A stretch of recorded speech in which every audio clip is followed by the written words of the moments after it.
Hello বন্ধুরা, আজকে একটা নতুন ভিডিও নিয়ে তোমাদের কাছে চলে এসেছি। দেখো, বৃষ্টির দিনের ওয়েদারে আমি খিচুড়ি বসিয়ে দিয়েছি। এদিকে আমি মুগ ডাল ভেজে নিয়েছি, তারপর মুগ ডালটা হাঁড়িতে দিয়ে দিয়েছি। দিয়ে তেলের মধ্যে আমি গোটা গরম মশলা, তার সাথে জিরের গুঁড়ো, ধনের গুঁড়ো, আদা রসুনের পেস্ট দিয়ে, আলু দিয়ে, নুন হলুদ দিয়ে আমি একটু নাড়াচাড়া করে নিচ্ছি। তোমরা দেখতেই পাচ্ছ, খুব কম উপকরণেই এটা হয়ে যায়।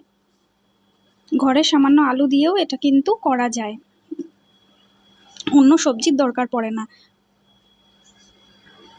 দেখো, এদিকে খিচুড়িও কিন্তু ফুটছে।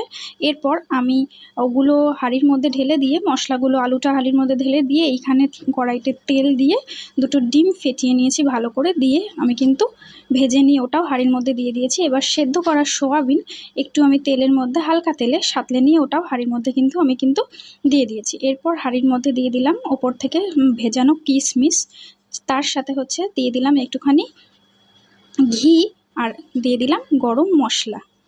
দেখো, খিচুড়ি কিন্তু আমাদের প্রায় রেডি। তার সাথে কিন্তু নিয়ে নিলাম পাঁপড় ভাজা। ভিডিওটা লাইক করো, ভালো লাগলে অবশ্যই কিন্তু কমেন্ট শেয়ার করতে ভুলো না। বাই।